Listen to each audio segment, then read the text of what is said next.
Welcome to the debate. Our source material today really pushes us to look beyond, the simple narratives of individual failure. It asks us to confront poverty as this complex, systemic thing, an architecture of entrapment, as it's put. Exactly. It's not just about being short on cash temporarily. It's about these interlocking barriers, economic, financial, social, even psychological, that kind of work together to keep people stuck. Yeah, stuck in what the material calls a low-level equilibrium. And that term is, I think, essential here. It basically means the system itself is almost designed, you could say, to lock people into this state where their long-term prospects are pretty much determined by where they started, usually with very few resources. They're perpetually running just to stay in the same place. And this architecture, this trap, it has multiple parts, right? There's the lack of sufficient income, deficits in capital or assets, structural biases in society, and then the sheer cognitive load, the mental exhaustion that comes with it. Which brings us to our debate today. Given all these interconnected dimensions, the core question becomes, which specific mechanism is the most critical leverage point? Where should we focus our policy efforts for real structural reform? Where do we land that policy shock, so to speak? That's the crucial strategic question, isn't it? Is it about stabilizing the foundation, the income, or clearing the path upwards, dealing with savings and assets? My position is that the most potent mechanism, and frankly, the most perverse one, is the capital deficit. Specifically, it's this policy-driven asset limit trap that actively penalizes saving. It's an internal contradiction in our own safety net, and I think it needs to be dismantled first. Well, I see it differently. While I absolutely agree that policy mechanism is deeply harmful, I believe the most fundamental constraint is the income deficit itself and the structural scaffolding, things like market failures and discrimination, that maintain that deficit. That's what sets the initial unsustainable low level. Until we fix that, any small effort to build capital just gets overwhelmed by the sheer pressure of poverty. Okay, so my position really centers on this idea. Even if someone, somehow, manages to overcome the day-to-day grind of low wages, which I agree is incredibly tough, our safety net system is then actively designed to stop them from making that jump, from just surviving to actually getting ahead. And the main way it does this is through the asset limit trap. You look at essential programs, SNAP for food, TANF, Medicaid for healthcare. To qualify, applicants have to keep their countable assets below this ridiculously low limit. It's often stuck around $2,000. $2,000? Yeah, it hasn't changed in decades in many cases. Exactly. And the result is this incredibly steep implicit tax on saving. Think about it. A low-income family trying to do the right thing. They face this awful choice. Either spend down every single penny of savings, literally get down to maybe $1,999 just to get help with food or medical care, or try to keep a small emergency fund, maybe $3,000, and lose access to those essential benefits. It's a policy that guarantees precarity. It punishes the very things we say we value: diligence, planning, foresight. It makes absolutely sure that families cannot make that critical shift from income-based survival to asset-based mobility. And that shift is the only real way out of poverty long-term. Okay. And look, the rules themselves are just absurd, frankly, designed to enforce this. So, if a low-wage worker happens to have a 401k through their job, that might be exempt, okay? But what if that same worker doesn't have an employer plan? What if they're responsibly trying to save for retirement using an IRA? Well, often that IRA is counted as an asset. So a person can instantly lose eligibility for food stamps just by rolling over funds or contributing to a modest retirement account. This isn't just inefficient, it's a policy that actively works against long-term planning. Look, it's an incredibly compelling picture of reverse incentives. And I agree, those asset limits are indefensible. They need to go. And here's the crux for me. I'm sorry, I just don't buy that the asset limit is the primary lever. The problem, I think, starts much earlier, and it runs much deeper than bureaucratic rules. It's the failure of the labor market itself and systemic bias to provide a viable starting point, a decent income. in the first place. Hmm. We have to prioritize the income deficit because for millions of people, the job itself is the trap. We're talking about the working poor, around 7% of the entire U.S. labor force. These are people working significant hours, 27 weeks a year or more, and they're still below the official poverty line. The defining feature here is this huge decoupling of wages from the actual cost of living. Right. The Alice Essentials Index, which tracks basic survival costs, makes this failure painfully clear. They found, for example, a childcare worker.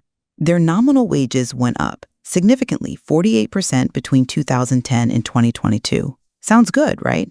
But despite that big raise, their actual annual shortfall, the gap between earnings and the cost of basic necessities, it actually grew. It went from about $13,000 to over $18,000. So they're running faster, working harder, only to fall further behind because the market structure guarantees that wages just don't keep pace with housing, childcare, healthcare. Yeah, that Alice data is powerful. And more fundamentally, even if you could magically improve income a bit, there's this structural override that ensures the trap persists. I'm not convinced by focusing only on class or policy rules when systemic discrimination just overrides individual achievement. This structural scaffolding, it trumps individual effort, regardless of asset limit rules. We see this in that absolutely shocking finding that in 99% of U.S. counties, Black boys end up earning less in adulthood than their white neighbors who grew up right next door with similar parental incomes.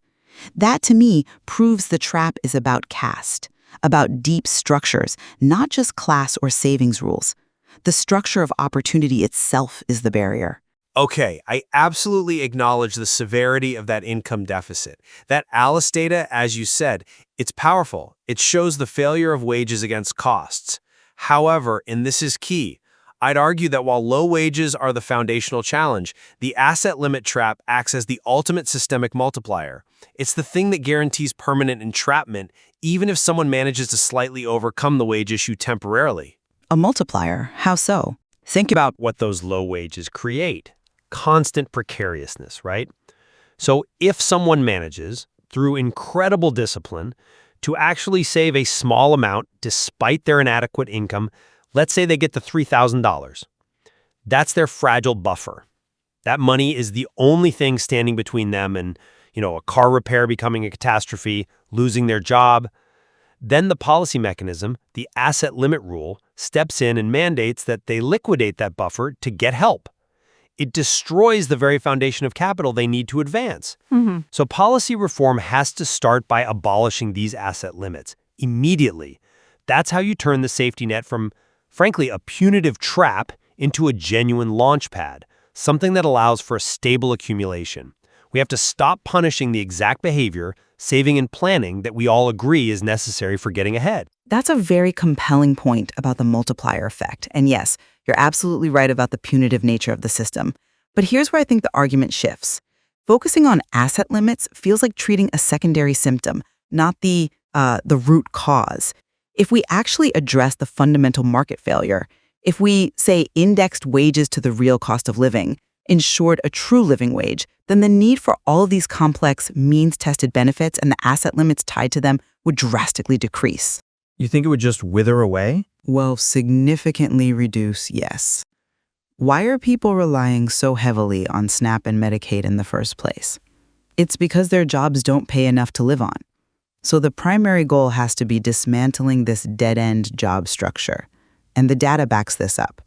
85% of workers who successfully escaped that low-wage trap had to switch industries entirely. Their jobs weren't stepping stones, they were structural traps with no internal pathways up. Fix the low-wage market failure first, and I believe the capital deficit problem, while still real, becomes much, much smaller. Okay. And we can't separate this income problem from the systemic forces that actively extract capital from low-income communities, completely separate from whether someone has $1,999 or $2,500 saved. I'm talking about the financial system itself, this two-track system we have. The predatory side. Exactly. The unbanked, the underbanked. They're forced into using predatory services just for basic things like cashing a paycheck. And the cost is staggering. Just relying on check cashing services alone can cost a low-wage worker, an estimated $40,000 over their lifetime. That figure is bad enough.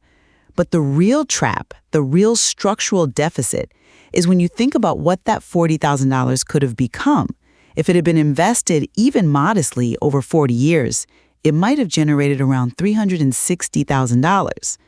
That net difference, at least $400,000, that's a massive deficit imposed by the financial infrastructure itself.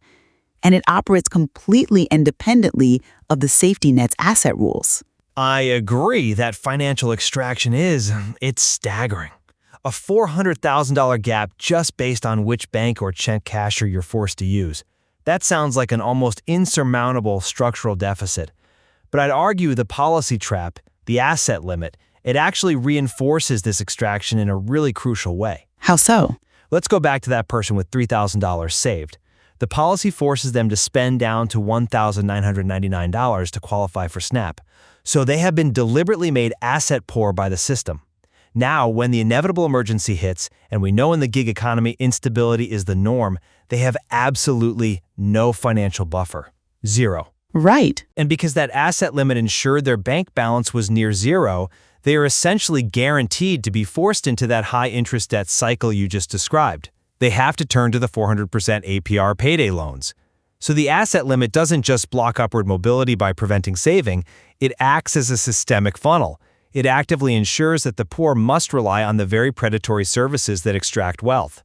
It's a dual lock. It mandates you deplete your assets and then ensures you have to rely on extractive debt. That's a bleak connection. Let's pivot slightly too and look at the sheer psychological cost of navigating all this complexity. I want to bring up the cognitive tax. This idea that chronic scarcity just depletes your mental bandwidth. It's like losing, 14 IQ points? It leaves people with fewer cognitive resources for planning, for long-term decision-making. Yeah, the research on that is quite compelling. And what does the asset limit policy demand? It demands incredibly complex, counterintuitive financial planning. You have to navigate this bureaucratic obstacle course, figuring out exempt 401k rollovers versus countable IRAs, all while constantly worrying that you might save $1 too much and lose your food stamps. This administrative complexity, this constant monitoring, it drains the very cognitive resources people need for job searching, for skill building, for actually breaking the cycle. The policy itself amplifies that tunneling mindset, forcing focus only on the immediate crisis. I completely agree that the system has to be simplified. Absolutely. We need things like presumptive eligibility to slash that administrative burden. But, and this is my core point again, I still maintain that the scarcity mindset originates from the chronic lack of resources in the first place. The inadequate income, the extreme precarity of work, especially gig work, where, 30% use SNAP? Right. The biggest, most immediate shock to someone's cognitive bandwidth, I'd argue, is often health, the health poverty trap. It turns human capital, your health, into a financial catastrophe through medical debt. We know medical expenses alone push something like 8 million people into poverty every year. That feels like a much larger, more complex scarcity shock than navigating asset limits around the $2,000 mark. That's fair. Medical debt is a huge driver. So therefore, the most potent policy fix for the cognitive tax isn't just simplifying asset rules. It's providing universal, automatic support, things like universal health coverage, affordable childcare, things that are standard in other developed nations. That's what stabilizes income and health fundamentally.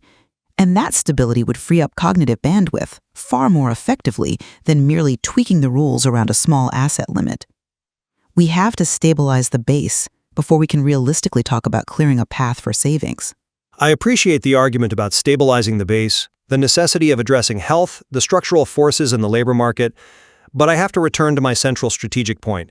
The policy decision to actively penalize saving, the thing that creates the capital deficit, is the most perverse lever because it's the most easily and immediately reformable one. Politically easy maybe, but is it the most impactful? I think it's profoundly impactful because it's a direct policy choice we can change, literally tomorrow.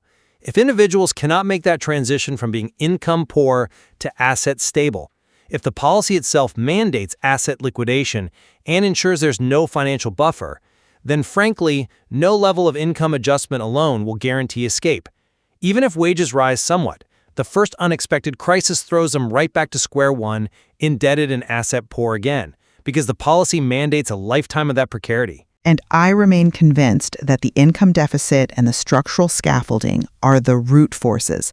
They set that low-level equilibrium, which makes meaningful capital accumulation almost impossible to begin with. Unless the labor market guarantees a genuine living wage indexed properly to the cost of living, and unless we actively dismantle structural biases like opportunity hoarding, segregation, discrimination, then any small amount of capital someone manages to accumulate will just be insufficient. It'll always be overwhelmed by these larger external forces, whether it's that $400,000 financial extraction gap or the structural override we see so clearly in racial economic outcomes. So the discussion really highlights, I think, a core disagreement over strategy. Is the immediate punitive policy, the asset limit, the best first target? Or is it the underlying structural economy, the wage floor, systemic bias, that demands our primary political will? Indeed. And what we've seen is that both mechanisms are clearly integral parts of this architecture of entrapment. Understanding that active tension, that conflict between these intentionally punitive policies on one hand and the deeper foundational structural forces on the other, that's really essential if we're going to develop the kind of policy cocktail that's actually required. We have to move beyond blaming individuals and start dismantling the systemic barriers that prevent both basic income stability and the chance for people to build assets and achieve mobility.